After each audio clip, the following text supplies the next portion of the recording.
মহাকারণিক অনন্ত গুণসম্পন্ন বুদ্ধ ধর্মরাজ তথাগত তাহাকে বন্দনা করছে। এম বুদ্ধ মুখনিসৃত বাণী ধর্মস্কন্ধকে বন্দনা করছে এবং মহাকারণিক কর্তৃক প্রশংসিত প্রতিষ্ঠিত পূজনের শ্রাবক সঙ্গ সে অনন্ত গুণসম্পন্ন শ্রাবক সঙ্গকে বন্দনা করছে। এখানে দৃশ্য দৃশ্যমান সমস্ত দেবনাগর কিন্নর চারলক্ষ বাল দেবতা দেবরাজ মহাব্রহ্মা অনন্ত সত্যলোকের সকল প্রাণী আপনারা সকলে আমার জন্ম জন্মান্তর জ্ঞাতিগণ সকলের সমস্ত মনস্কামনা পূর্ণ হোক, অন্তিম নির্বাণ লাভ হোক, রোগ ব্যাধি বিপদ দুঃখ কষ্ট শত্রু কবল থেকে মুক্ত থাকুন, পুণ্যদান এবং আশীর্বাদ প্রদান করছি।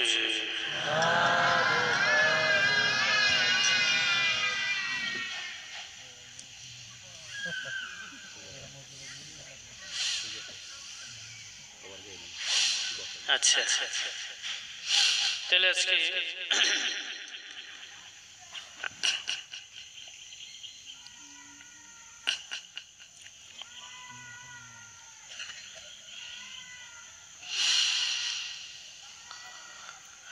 আজকে আমি আপনাদেরকে জরাসন্ধ দেশনা করব। বুদ্ধ মহাকারণিক অরহত তথাগত সম্মুখ সম্বুদ্ধ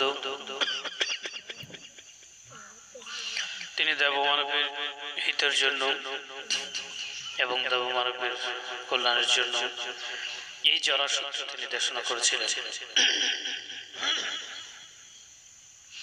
যে জরাসন্ধের মধ্যে বুদ্ধ মানুষের জীবনের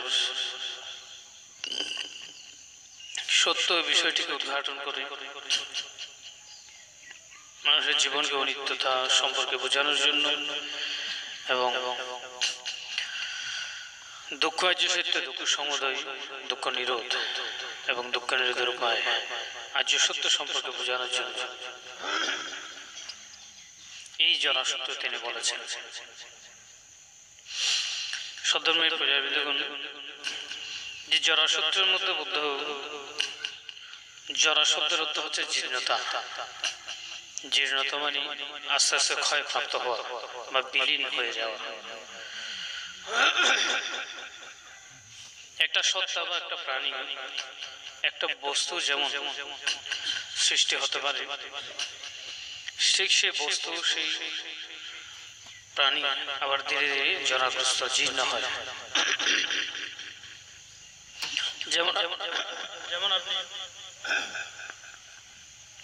যেমন আপনি সুন্দর একটি বাড়ি করেছেন, সে বাড়িটি ধীরে ধীরে জীর্ণতা অর্থাৎ তার আয়ুষ্মা চলে যাচ্ছে, আস্তে আস্তে রং চলে যাবে, আস্তে আস্তে সেটার বিভিন্ন অংশ ভেঙে ভেঙে পড়ে যাবে। এটা হচ্ছে জীর্ণতা। যেমন মানুষ, একজন মানুষ যেমন ধীরে ধীরে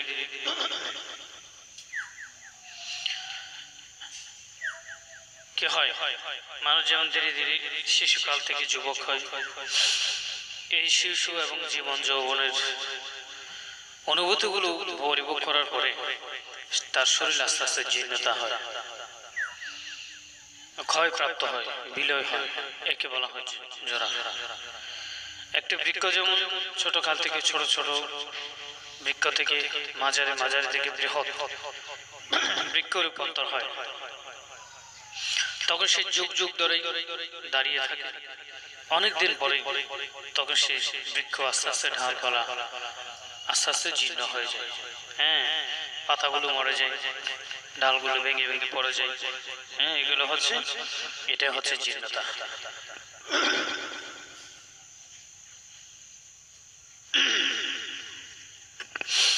এই জীর্ণ সূত্রের মধ্যে বুদ্ধ প্রথমে বললেন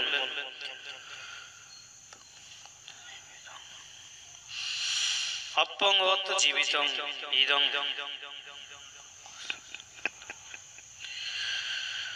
ওরং রস শতাপি মিয়ন্তি ইয়ো চেপি অতিচ্ছ জীবন্তি অত্যকোষ জরাসাপি মিয়ন্তি। তিনি প্রথম গাথার মধ্যে এই জরা সম্পর্কে কথাটি তিনি বলেছেন। এই পালি ভাষাটির বাংলা অনুবাদ হচ্ছে, বুদ্ধ আমাদেরকে বুঝাতে চেয়েছেন এই জীবন ক্ষণস্থায়ী, 100 বছরের নিচেও মৃত্যু হয়, ইহা অপেক্ষা দীর্ঘকাল যে বাঁচিয়ে থাকে তাহারও বৃদ্ধ অবস্থায় মরণ হয়। বুঝতে পারছেন তো? আমি যে কিছুক্ষণ আগে পালি কথাটি বলেছি, এই পালি কথার অর্থ হচ্ছে মানুষের জীবন ক্ষণস্থায়ী। মানুষের জীবন স্থায়ী নাকি ক্ষণস্থায়ী? ক্ষণস্থায়ী।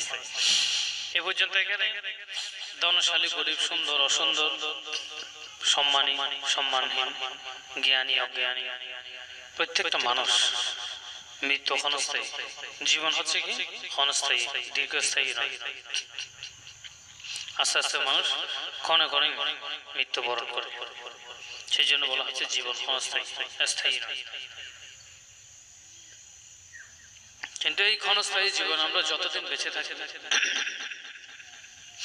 এই ক্ষণস্থায়ী জীবনকে নিয়ে আমাদের কত স্বপ্ন, কত ইচ্ছা, আশা, আকাঙ্ক্ষা, কত কামনা বাসনার জালে আমরা আবদ্ধ হয়ে থাকি। তো সেই জন্য বুদ্ধ বলছেন ক্ষণে ক্ষণে, মুহূর্তে মুহূর্তে প্রত্যেকটা মানুষ মৃত্যুবরণ হচ্ছে। একে বলা হয় জীবন ক্ষণস্থায়ী। জীবনের মধ্যে যারা 100 বছরের নিচে যারা আয়ু লাভ করেছে তারাও মৃত্যুবরণ করেছে, আর 100 বছর অপেক্ষা যারা অধিক আয়ু লাভ করেছেন তারাও জরাগ্রস্ত হয়ে মৃত্যুবরণ করছেন। জীবনে যে অল্প আয়ু লাভ করেছেন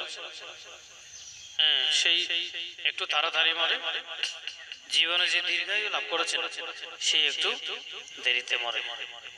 এই জন্য বুদ্ধ বলেছেন মানুষের আয়ু সীমা ক্ষণস্থায়ী, দীর্ঘস্থায়ী। প্রত্যেকটা মানুষ মৃত্যুর আশা গ্রহণ করতে হবে। তো সে কারণে সদ্ধর্মের পূজাবিন্দুগণ, যেহেতু আমাদের মৃত্যুর আশা গ্রহণ করতে হবে, সেহেতু আমাদেরকে কি করতে হবে? এই অনিত্য জ্ঞান সম্পদের আমাদেরকে জানতে হবে যে আমরা মরে যাব, আমরা মৃত্যুবরণ করব, এটা আমাদেরকে অনুভব করতে হবে। বিবেকের মধ্যে জাগ্রত হয়ে সেটা আমাদেরকে কল্পনা বা চিন্তা করতে হবে। তারপর বুদ্ধ বলেছেন সুসন্তি জনা মায়েতে নহি সন্তি নিচ পরিগ্রহা বিনাভাব সন্তমেবিদং ইতি দিব্যা নাগর মাবসং। অর্থাৎ এই পালি ভাষার বাংলা অনুবাদ হচ্ছে জনসাধারণ প্রিয়জনের জন্য শোকাতুর হয়। জনসাধারণ মানে কি? প্রত্যেকটা মানুষ। প্রত্যেকটা মানুষ কি হয়? প্রিয় মানুষ। আমাদের প্রিয়কে মাতা পিতা, ভ্রাতা ভগ্নী, স্ত্রী পুত্র, ছেলে মেয়ে, আত্মীয় স্বজন, এগুলো আমাদের হচ্ছে প্রিয়। তাহলে জনসাধারণ প্রিয় মানুষের জন্য শোকাতুল হয় না? প্রিয় মানুষের জন্য শোক করে নাকি করে না? শোক করে। এই জন্য বুদ্ধ বলছেন জনসাধারণ প্রিয় মানুষের জন্য শোকাতুল হয়। তারপর বলা হচ্ছে অনিত্যকে জড়াইয়া ধরে বলিয়া তাহা শান্তি লাভ করিতে পারে না। প্রত্যেকটা মানুষ এই জীবনে কাকে আঁকড়ে ধরে বাঁচে থাকে? অনিত্য থাকে আঁকড়ে ধরে বাঁচে থাকে, ঠিক না? এই যে আমরা আমার জীবনে আর কিছু চাই না, আমি তোমাকে পেয়েছি, এই তুমিটাকে, এই তুমিটা হচ্ছে একজন ব্যক্তি হতে পারে, একজন ছেলে হতে পারে, একজন মেয়ে হতে পারে, মাতা হতে পারে, পিতা হতে পারে, ঘর হতে পারে, বাড়ি হতে পারে, ঠিক না? কিন্তু এই তোমাকে শব্দ আমরা যাকে লাভ করি, যে বস্তুকে বা যে ব্যক্তিকে আমরা লাভ করি, সেই ব্যক্তি হচ্ছে অনিত্য। সে ব্যক্তি নিত্য নাকি অনিত্য? হ্যাঁ, সেই জন্য বুদ্ধ বলছেন মানুষ অনিত্যতাকে জড়াইয়া ধরে বলিয়া শান্তি লাভ করিতে পারে না। এই অনিত্যকে আমরা আঁকড়ে ধরে বেঁচে থাকি, সেই জন্য আমরা জগৎ সংসারে কি হতে পারি না? সুখী হতে পারি না।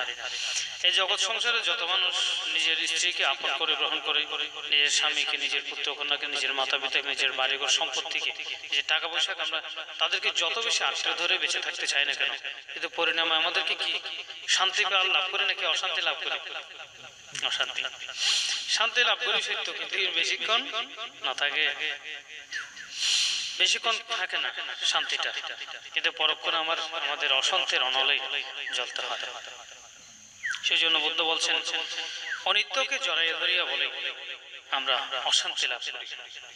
তারপর তিনি বলছেন এই সংসার বিচ্ছেদ সংকুল, ইহা দেখিয়া গৃহবাস হইবে না, গৃহবাসী হইবে।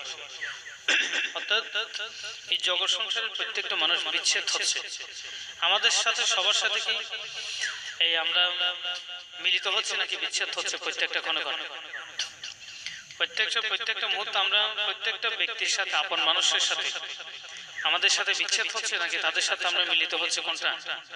বিচ্ছেদ হচ্ছে, ঠিক না? জীবনে কত আপন মানুষকে হারালাম, আবার যাদেরকে আপন আমরা পেয়েছি তাকে আমরা যে কোনো মুহূর্তে হারাবো নাকি থাকবে আমার সাথে? তাহলে প্রত্যেকটা মুহূর্তে সংসারে আমাদের সাথে বিচ্ছেদ হচ্ছে নাকি সংযোগ হচ্ছে? কোনটা হচ্ছে? বিচ্ছেদ হচ্ছে। এর জন্য বুদ্ধ বলছেন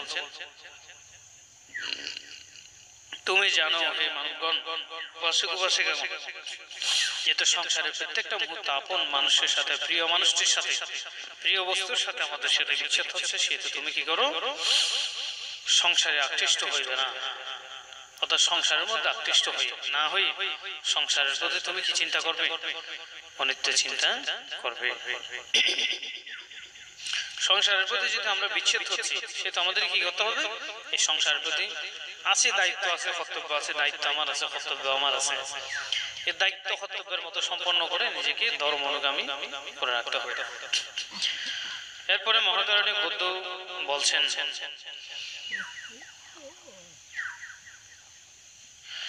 মরণেন অমৃতং পহিয়ন্তি অং পুরীষু মমিদন্তি ময়তি অথপি বিদিত্বা পণ্ডিত ন মমাধ্যায় নমেত মামক। এই তৃতীয় নম্বর কথার মধ্যে তিনি বলছেন পুরুষরা কাহাকে ইহা আমার এরূপ চিন্তা করে, পুরুষরা যাহাকে ইহা আমার এইরূপ চিন্তা করে মরণ কালে তাহাও ত্যাগ করিতে হইতে হয়। আর শাসন অনুগামী জ্ঞানী ব্যক্তি ইহা জানিয়া সংসারিক কথার আকৃষ্ট হইবে না। অর্থাৎ পুরুষ যারা, পৃথিবীর মধ্যে যারা পুরুষ, তারা প্রত্যেকটা মুহূর্ত ইহা আমার, ইহা সবকিছু আমার, বাড়ি ঘর, টাকা পয়সা, স্ত্রী পুত্র, স্বামী স্ত্রী, ছেলে মেয়ে, সবকিছু আমার। কিন্তু আমার সত্য, ঠিক আছে, এগুলো তোমার, কিন্তু এই তোমার বস্তুগুলো তোমাকে একদিন কি করতে হবে? এই তোমার বস্তুগুলো তোমাকে একদিন ত্যাগ করতে হবে। তোমার স্ত্রী, তোমার পুত্র, তোমার কন্যা, তোমার ছেলে মেয়ে, তোমার স্বামী স্ত্রী, সবকিছু তোমার, ঠিক আছে, কিন্তু তোমার একদিন তুমি এগুলোকে তোমাকে কি করতে হবে? ত্যাগ করতে হবে। যেহেতু এগুলোকে তোমাকে ত্যাগ করতে হবে, সেই জন্য তুমি শাসন অনুগামী ব্যক্তি ইহা জানিয়া সংসার কথায় আকৃষ্ট হইবে না, অর্থাৎ তুমি সংসারের প্রতি আকৃষ্ট হইবে না। জগৎ সংসারে তুমি আমার আমার বলে তুমি সবকিছু গ্রহণ করছো, এটা তোমার সত্য, কিন্তু এগুলো তোমার থাকবে না, তুমি একদিন মৃত্যুবরণ করবে। এই কথাটি সবসময় তোমার চিত্তের মধ্যে জাগ্রত করে রাখবে। যেদিন তুমি এই কথাগুলো সবসময় তোমার চিত্তের মধ্যে জাগ্রত করে রাখতে পারবে, সেদিন তুমি কি হবে? সেদিন তুমি এগুলো থেকে মুক্ত হতে পারবে। সংসারের মধ্যে তুমি আকৃষ্ট না হয়ে তুমি সংসারের প্রতি বিরাগ উৎপন্ন করে থাকবে। তারপর তিনি মহাকারণিক বুদ্ধ বলছেন সুফিনেন यथापि संगतं पटिबुद्धो पुरुषो पसन्ति एवंपि पियायिथं जनम पेथं कालकथं न पश्यति। তিনি চতুর্থ গাথার মধ্যে তিনি বলছেন স্বপ্নে যাহা যেরূপ দেখা যায়, জাগিয়া উঠিলে পুরুষ তাহা দেখিতে পায় না। অর্থাৎ এই জগৎ সংসারের মধ্যে আমরা স্বপ্ন যা যা দেখি, স্বপ্ন বোধ কিছু না দেখি, হ্যাঙ্গরি রঙ্গরি কেউরি ফসল হয়ে যাবে, কুটিপতি হয়ে যাবে, হয় না? সাঁতার দেশের জায়গায় আর কত কি, ঠিক না? হ্যাঁ, স্বপ্নের ভিতর কত প্রিয় মানুষটিকে আমরা কাছে পাই, কত বস্তুকে আমরা কাছে গাই, কত স্বপ্নকে আমরা আপন করে গ্রহণ করি। তো আসলে যখন ঘুম ভাঙে, যখন সজাগ হই, তার কিছু নেই, থাকে না, কিছু নাই। এক করাইতে বুঝি বুঝি বেয়ানো তুই দেখি ঠিক ওই বেড়ার করা আগুন ভাঙা হাড় যাই না। হ্যাঁ আচ্ছা এক ঘুমে এক করা যায় নায়কে গেলাম নায়কে হইলাম ওই জন্য। হ্যাঁ কিন্তু এরকম তুলে দিতে হয়েছে যেই কি হ্যাঁ হ্যাঁ যেই নায়িক হইল হইল নায়িক হইল নহইলাম নায়িক হইল হইলাম কেন জেগে জেগে উঠে সবকিছু অনিত্য। স্বপ্নের মধ্যে আমরা অনেক কিছু দেখি, অনেক কিছু আমরা পাই, কিন্তু যখন জেগে উঠি সেই স্বপ্নের মধ্যে আমাদের কোনো কিছু অবশিষ্ট থাকে না। এরও প্রিয়জন মরিয়ে গেলে সে আর তাহাকে দেখিতে পায় না। স্বপ্নে যেরকম অনেক কিছু স্বপ্ন দেখলে দেখি সত্য, জেগে থাকলে যেমন সবকিছু হারিয়ে ফেলি, ঠিক তদ্রুপভাবে এই জীবনে আমাদের যত প্রিয় মানুষ আমাদের আছে, সেই প্রিয় মানুষ সেই স্বপ্নের মতো একদিন আমাদের জীবন থেকে কি হয়ে যাবে, বিলীন হয়ে যাবে। স্বপ্ন যেমন বিলীন হয়ে যায় সজাগ হলে, ঠিক ঠিক মাতা পিতা ছেলে মেয়ে স্ত্রী পুত্র সংসার সন্ততি সমস্ত কিছু এই স্বপ্নের মতো আমাদের একদিন কি হয়ে যাবে, বিলীন হয়ে যাবে। কেমন? তারপর তিনি সেজন্য আপনারা কি করবেন, স্বপ্নের সাথে এই বাস্তব জীবনের সাথে চিন্তা করবেন। স্বপ্ন যেমন বাস্তব হয় না, ঠিক প্রিয় এবং আপন মানুষ ঠিক আপন বস্তুগুলোকে আমি যত বেশি কাছে রাখতে চাই না কেন, ঠিক স্বপ্নের মতো এই আপন ব্যক্তিগুলো আপন বস্তুগুলো আমার জীবন থেকে হারিয়ে যাবে, বিলীন হয়ে যাবে। এটা আমাদেরকে চিন্তা করতে হবে। তখন বৌদ্ধ পঞ্চমের মধ্যে তিনি বলছেন, পঞ্চম গাথার মধ্যে দিট্টাপি সুতাপিতে জনাম এসং নামমিদং প্রবুচ্ছতি নময় ইয়েবা ওসি সন্তি অক্ষয়ং পেতসং যন্তনু। তিনি এই পঞ্চম ফেরার মধ্যে তিনি বলছেন, সংসারে যাহাদের নাম বলা হয় তাহাদিগকে দেখাও যায়, আবার তাহাদের নামও শোনা যায়, কিন্তু যে ব্যক্তি কালগত হইয়াছে তাহার অক্ষয় নাম মাত্র অবশিষ্ট থাকে। অর্থাৎ আমাদেরকে চিন্তা করতে হবে এই জগৎ সংসারের মধ্যে যারা এখন জীবিত আছে তাদেরকে দেখাও যায়, আবার তাদেরকে নাম ধরে রাখাও যায়, তাদের দেখাও যায়, শোনাও যায়, তাদের নাম ধরে রাখাও যায়।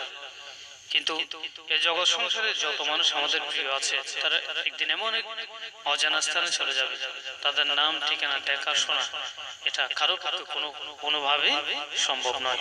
একমাত্র যারা আধ্যাত্মিকভাবে জ্ঞান লাভ করেছেন তারা ব্যতীত। যখন আমাদের আপন মানুষ বেঁচে থাকে তাদেরকে আমরা দেখতে পাই, শুনতে পাই, তাদের নাম ধরে ডাকতে পারি আমরা, ঠিক না? তাদেরকে কাছে পাই আমরা। কিন্তু যখন এই ব্যক্তি কালের বিবর্তনে এক সময় দেখা যাবে কি হবে, এদেরকে আর দেখা যাবে না, শোনা যাবে না, অনুভব করা যাবে না। এই প্রত্যেকটা প্রাণীর সমস্ত ধর্মতা হচ্ছে এইরকম। এটা আমাদেরকে সবকিছু চিন্তা করতে হবে। আপনি যত ক্রন্দন করেন না কেন, যত অনুতাপ করেন না কেন, যত দুঃখ করেন না কেন, যত বুদ্ধের কাছে প্রার্থনা করেন না কেন, ভগবান আয় যে সারা জীবন বাঁচি দেখি আর বউ বছরে মেয়ে মা বাপ যাতে আরঙ্গে থাকে কোথায় বলে বুদ্ধ হইতে তো থাকি না হরে মা বরঙ্গে, বুদ্ধ মা বরঙ্গ থাকি না হরে বুদ্ধ রঙ্গে তার মা বাবার রঙ্গে রাখি না হরে ভাইজি না। তাহলে এই বুদ্ধর যদি হন আর স্বামী আর রঙ্গে থাকে হান, আর ফাঁসাও না রঙ্গে থাকে হান, হ্যাঁ আর ছেলে মেয়ে না রঙ্গে থাকে হানি ওই না। বুদ্ধর আপন মানুষ, বুদ্ধের ছেলে মেয়ে রাহুল, বুদ্ধের সন্তান বুদ্ধের আগে মারা গেছেন। বুদ্ধের সন্তানকে রাহুল, রাহুল বুদ্ধের আগে মারা গেছেন। বাবা মারা গেছেন, মা মারা গেছেন, ওনাকে উনি বুদ্ধ হওয়ার পরও সর্বগত জ্ঞান লাভ অর্জন করার পরও তিনি কি ওনাদেরকে সাথে রেখতে পেরেছেন? তাহলে আমরা যে বুদ্ধর হন, হ্যাঁ ভগবান চাইও না বুদ্ধার স্বয়ং দিদি তারা আরঙ্গে থাকে হয় না, দান করে দিই, অষ্টশীল দিই, বুদ্ধ পূজা করে দিই, খবরদার কেন হন আর সারা জীবন দায়িত্ব তারা সাথে, হ্যাঁ আর সারি নয় খান এগুলো হয় না, না হয়, কিন্তু এইভাবে বললেও তারা কখনো আমাদের সাথে থাকবে না। কারণ এই অনিত্যতার সাথে আমাদের কি হতে হবে, এই অনিত্যতার সাথে আমাদেরকে থাকতে হবে। তারপর বুদ্ধ ৬ নম্বরের মধ্যে বলেছেন,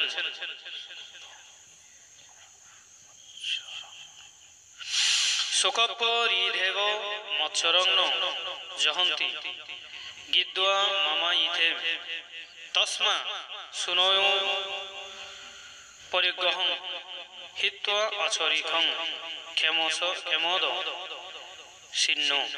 এটার অর্থ হচ্ছে 6 নম্বর ফেরার অর্থ হচ্ছে যাহারা লোভী, এই জগৎ সংসারের মাঝে যারা লোভ অত্যন্ত প্রবল। লোভ মানে বুঝেন কেমন? সবসময় রূপ রস শব্দ গন্ধ স্পর্শের প্রতি আকর্ষিত হওয়া। যে জগৎ সংসারে যারা লোভী স্বার্থবাদী তারা সব বিলাপ মাৎসর্য পরিহার করতে সমর্থ হন না। এই জগৎ সংসারের শোক বিলাপ মাৎসর্য, হ্যাঁ, শোক বিলাপ মাৎসর্য করতে সমর্থ হন না। যারা শোক করে খেয়ে করে, রোদন করে খেয়ে, অনুতাপ করে খেয়ে, দুঃখ করে খেয়ে জগৎ সংসারে ক্ষণে করে হন্ত এই জগৎ সংসারের লোভ মাৎসর্য বিলাপ করে ক্রন্দন করে কে লোভী মানুষে করে। ও বউ গাড়িয়ে গে গুইলে তলি গে গুইলে বদ্ধ ন হইয়া যাবে গুইলে তলি যাওয়া। এই যে গে গুইলে হয় লম্বা ও লাগাই গায়ে খাঁজ দিই এখন লোভর হারানে নাকি অলোভর হারানে। ও বউ গাঁর অমুককে মরি গে পুরো দে তৈরি বাবা আর গানের সুরে সুরে খাঁদি না নখাঁদি খাঁদি তাহলে এই যে আর গানের সুরে সুরে খাঁদি তাহলে বদ্ধ ন হয় জগৎ সংসারের ব্যাগ করে একদিন আর তারা ফেলা যাইবে আর ফেলায় তারা যাইবে।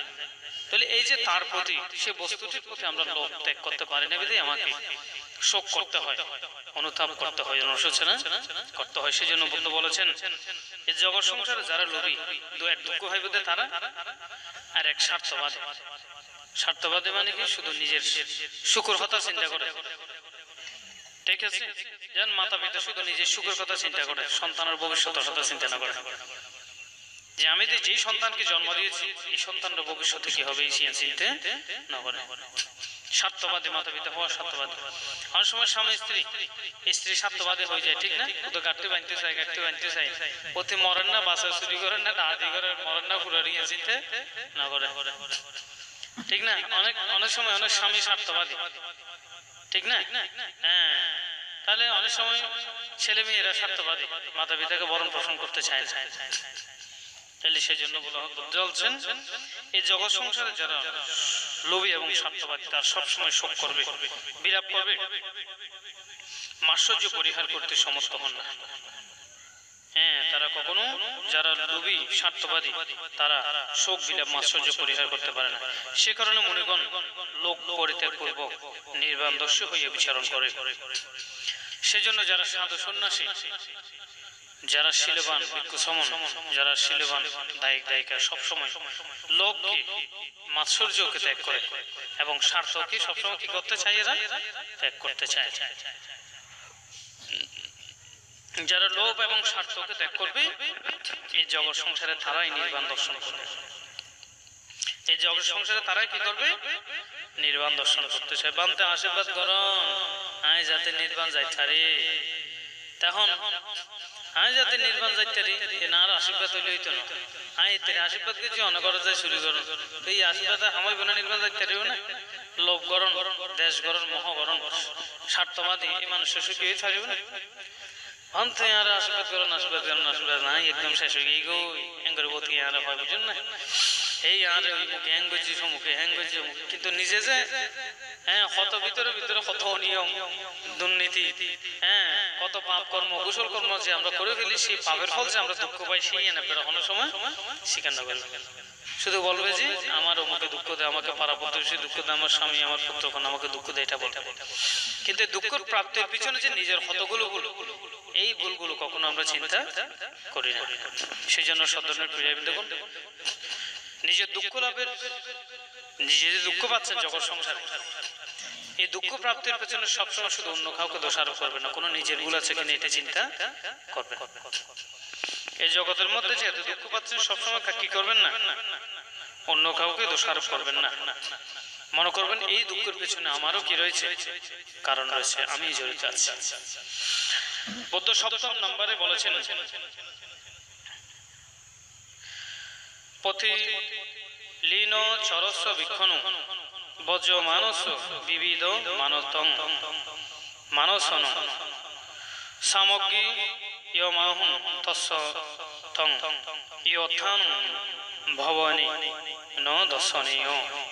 অর্থাৎ এই গাথার মধ্যে ৭ম নম্বর গাথার মধ্যে তিনি বলছেন যে ভিক্ষু অনাসক্তভাবে বিচরণ করে,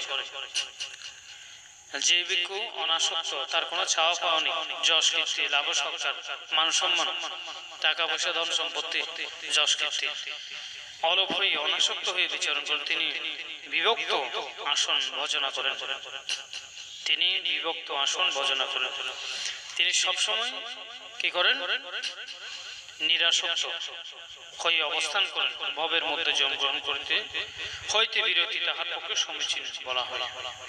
যিনি সবসময় চলনে বলনে শয়নে স্বপনে যে কোনো ব্যক্তি সমন যে কোনো দায়িক দায়িকা লোভ আসক্তি দেশ মোহ তৃষ্ণা এগুলোর মধ্যে অনাসক্ত হয়ে বিচরণ করে, সংসারে থাকুক বা সংসার ত্যাগ করুক, ভিক্ষু হোক বা শ্রমণ হোক, দায়িক দায়িকা হোক বা উপাসক হোক, তিনি সবসময় জন্মজরা ব্যাধি মৃত্যু থেকে মুক্ত হয়ে ভব সমুদ্র থেকে মুক্ত হতে সবসময় কি হয় নির্বাণের সবসময় কাছাকাছি অবস্থান করে। আর যারা সবসময় লোভ লালসা কামনা বাসনা আসক্ত তৃষ্ণার মধ্যে নিজেকে বিচরণ করেন, তারা যতই ধর্মপূর্ণ করুক না কেন বারংবার এই জন্মজরা ব্যাধি মৃত্যু এই দুঃখের মধ্যে তাকে কি হতে হবে পতিত হতে হবে।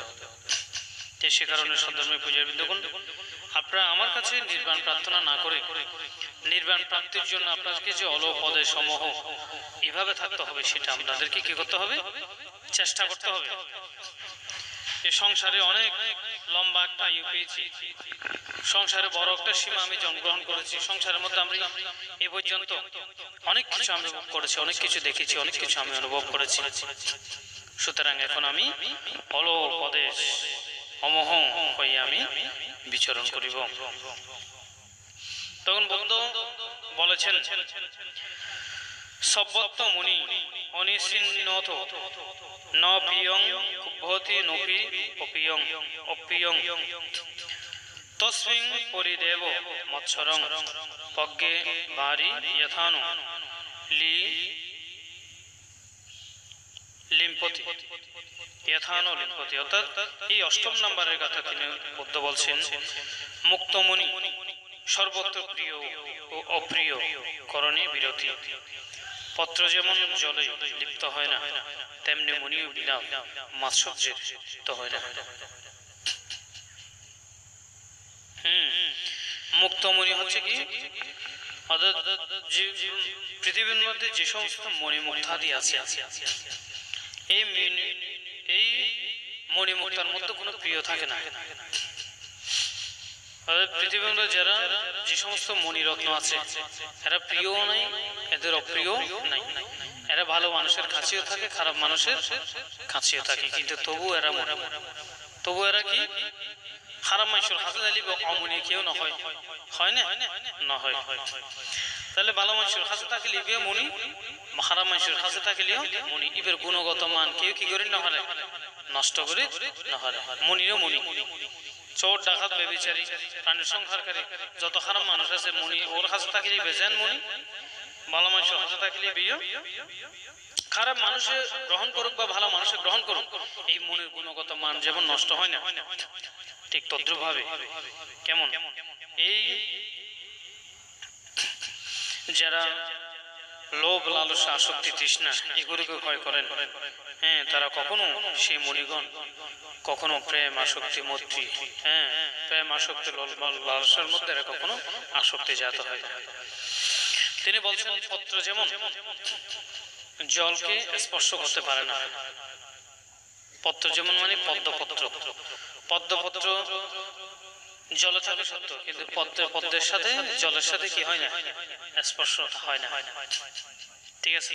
ঠিক তদ্রুপভাবে যারা প্রকৃত সাধক প্রকৃত মুনি যারা জ্ঞানী তারা এই পৃথিবীর মধ্যে লোভ অলোভ হিংসা অহিংসা পাপিষ্ট পুণ্যবাণী দানশীল কৃপণ ভালো মানুষ চোর ডাকাত দুঃশীল দুরাচারী আবার শীলবান যত মানুষ সে মাঝখানে বিচরণ করলেও সে সবসময় কিসের মধ্যে থাকবে মনির মতো বিচরণ করে থাকবে। শত খারাপ মানুষ শত ভালো মানুষ এর জীবনকে কি করতে পারবে না, প্রভাবিত করতে পারবে না। এই সবসময় অনাসক্তি, মাৎসর্য, লোভ, লালসের তৃষ্ণাকে বিলাপ রোদন পরিদেম কি সে অপমোদন করে জগৎ সংসারে কিসের মতো থাকবে, মনির মতো সে বিরাজমান হয়ে থাকবে। যেমন আমাদের মহাকারণিক বুদ্ধ, তিনি যখন অনাথপিণ্ডিক শ্রেষ্ঠের বাড়িতে যে গেলেন, তিনি যেরকম শুদ্ধ, পবিত্র এবং জ্ঞানী। আবার যখন ওই যে এই এটাকে আমরা ভালো গণিকার করে যেখানে গেলেন, তখনও তিনি শুদ্ধ, জ্ঞানী এবং পবিত্র, ঠিক না? দানবীর, দানশীল মানুষের ঘরে গেলেন তিনি যেরকম, আবার গণিকা বেশ্যের করে গেলেও তিনি সেরকম। বুদ্ধের গুণগত, বুদ্ধের গুণমহিমা কখনো কি হয় না, ক্ষীণ হয় না। সে কারণে বুদ্ধ বলছেন মণিমুক্তার মতো সবসময় বিলাপ পরিদেবন রোদন অনুতাপ পরিহার করে সেই পৃথিবীর মধ্যে বিরাজমান হয়ে থাকে। তাহলে তিনি নবম গাথার মধ্যে বলছেন মণিমুক্তার মধ্যে তো বিলাপ পরিদেবন নেই, অর্থাৎ বুদ্ধ মণিমুক্তা মানে এটাই বুঝাতে চেয়েছেন মণিমুক্তা যেখানে থাক না কেন, মণিমুক্তা সবসময় শুদ্ধ আর শীলবান, পবিত্র, অনাসক্তি।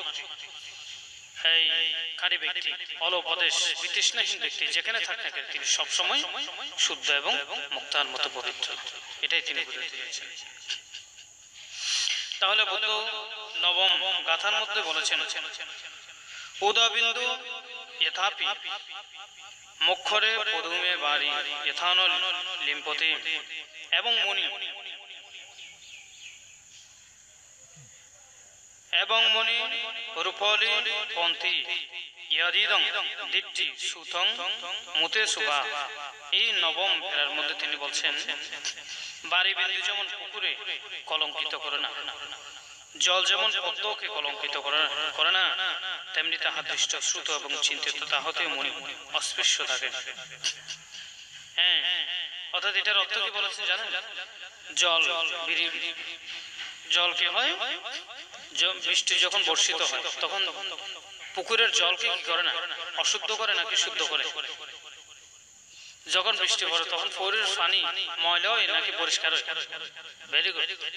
হ্যাঁ, তারপর বলা হচ্ছে সবসময় বাড়ি বর্ষিত হবে কিন্তু পুকুরের জল কখনো অশুদ্ধ হবে না, শুদ্ধ হবে। জল যেমন পদ্ম, সারা দিন সারা রাত বৃষ্টি হলেও পদ্ম ফলকে যেমন কি করে না, কলঙ্কিত করে না, নষ্ট করে না, ঠিক তদ্রুপ ভাবে দৃষ্ট শ্রুত চিন্তিত তাহার মনি অস্পৃশ্য থাকে। অর্থাৎ জগৎ সংসারে মণিগণ, সাধকগণ, গুণী জ্ঞানী পণ্ডিতগণ যেখানে বর্ষিত হোক না কেন, সমস্ত মানুষকে পুকুরের জলের মতো শুদ্ধ করবে। আর পদ্মফুল যত পবিত্র হোক না কেন, তাকে কখনো মলিন করতে পারবে না। সবসময় মানুষকে কি করবে, শুদ্ধ করবে, জ্ঞানী করবে, বিনয়ী, শীলবান, জ্ঞান উৎপাদন করার মতো, প্রজ্ঞা উৎপাদন করার মতো সেরকম সেরকম ধর্মজ্ঞান তাকে প্রদান করবে। সে কারণে সত্যের পূজার দেখুন বাড়ি বিন্দু যেমন সমস্ত জলকে শুদ্ধ করে, কেমন ঠিক তদ্রুপভাবে মানুষের সমস্ত চিত্তে চেতনার মধ্যে লোভ, লালসা, আসক্তি, তৃষ্ণা, কামনাকে সবসময় কি করবে, গুণী জ্ঞানী মুখনিশ্চিত বাণীগুলো শুদ্ধ করবে। এরপরে তিনি মহাকারণিক বুদ্ধ দশমের মধ্যে বলেছেন দোনো নহি তেন ময়তি ইয়াদিনং দিট্ট সুতং মুতে সুভা নায়েন বিশুদ্ধি মিচ্ছতি নহিসু রজতি নো বিরজতি। এই দশম গাথার মধ্যে তিনি বলছেন যারা দৃষ্ট, শ্রুত বা চিন্তিত, যারা চোখে দেখেন, কানে শুনেন অথবা চিন্তা করেন, নিষ্কলঙ্ক পুরুষ তাহাকে গুরুত্ব আরোপ করেন না, নিষ্কলঙ্ক পুরুষ তাহাকে গুরুত্ব আরোপ করেন না, তিনি অপরের সাহায্যে বিশুদ্ধি ইচ্ছা করেন না, তিনি রাগ ও বিরাগ।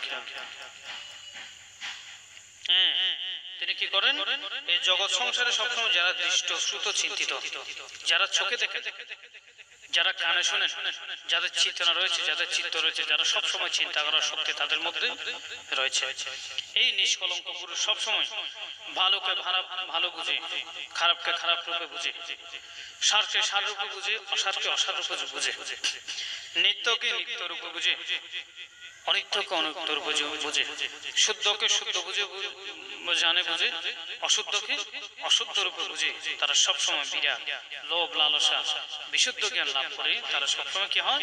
বিরাগহীন হয়ে অবস্থান করে। বিরাগ মানে কাকে বলে? যাদের চিত্তের মধ্যে যে কোনো লোভ লালসা তৃষ্ণা আসক্তি কামনা বিদ্যমান নেই, তাকে বলা হয় বিরাগ। তাই সে কারণে এই জরাসুদ্ধের মধ্যে বলতো এই আমাদেরকে এই দেশনাগুলো তিনি উপস্থাপন বা দেশনা করেছেন। যত সংসারের মধ্যে আপনারা যদি সুখী হতে চান, অনিত্যকে অনিত্য, নিত্যকে নিত্য, সারকে সার, অসারকে অসার, লোভকে লোভ, অলোভকে অলোভ, ধর্মকে ধর্ম, অধর্মকে অধর্ম রূপে আপনাদেরকে জানতে হবে। অসত্য, অন্যায়, অসার, মিথ্যা, লোভ লালসা কামনা তৃষ্ণা সবগুলোকে পরিহার করবেন। কেমন? বিতৃষ্ণা বিরাগ হয়ে অবস্থান করবেন। এই সমস্ত কিছুকে যখন আপনি ত্যাগ করতে পারবেন, লোভ লালসা তৃষ্ণা কামনা বাসনাকে আপনি যখন ত্যাগ করতে পারবেন, তখনই আপনি এক শুদ্ধ জীবন লাভ করতে সক্ষম হবেন। তাই সধর্মের পূজার বিন্দুগণ দায়িক জায়গায় উপাসক উপাসকের জনমণ্ডলী যে আপনারা সবসময় সুন্দর এই যে বৌদ্ধ ধর্ম এবং সঙ্গের তীরত্বের প্রতি বিশ্বাসী হয়ে বুদ্ধের শ্রোতাপন্ন শক্তিতে এবং অনাগামী অরহ জ্ঞান এবং নির্বাণ লাভ করার ইচ্ছা অভিলাষ পূর্ণ করে আপনারা সবসময় এই তীরত্নের প্রতি শ্রদ্ধান্বিত হয়ে নবলোকোত্তর ধর্মের যে কোনো একটা জ্ঞান লাভের জন্য প্রয়াসী হবে। তাহলেই দুঃখ সাগর থেকে আপনারা মুক্ত হতে পারবেন। তা আজকে আমার কথা দীর্ঘায়িত করছি না, যে এতক্ষণ পর্যন্ত আমি যে ধর্ম দেশনা করেছি, এই জরাসূত্র দেশনা করেছি, এই দেশনা জনিত পুনরাশি সমস্ত জন্ম জন্মান্তর সমস্ত পুনরাশি এখানে দৃশ্য দৃশ্যমান সমস্ত দেব ব্রহ্মাস্পর কিন্নর চার লোকপাল দেবতা দেবরাজ মহাব্রহ্মা অনন্ত সত্যলোকের সকল প্রাণী আপনাদের সকলের রোগ ব্যাধি বেদা দুঃখ কষ্ট শত্রু কবল থেকে মুক্ত থাকুন। অন্তিমে সর্বসত্তার আপনাদের সহ সমস্ত সত্তার নির্বাণ প্রাপ্তি হোক। পুণ্যদান আশীর্বাদ করে আমার সংক্ষিপ্ত ধর্মকথা এখানে শেষ করছি।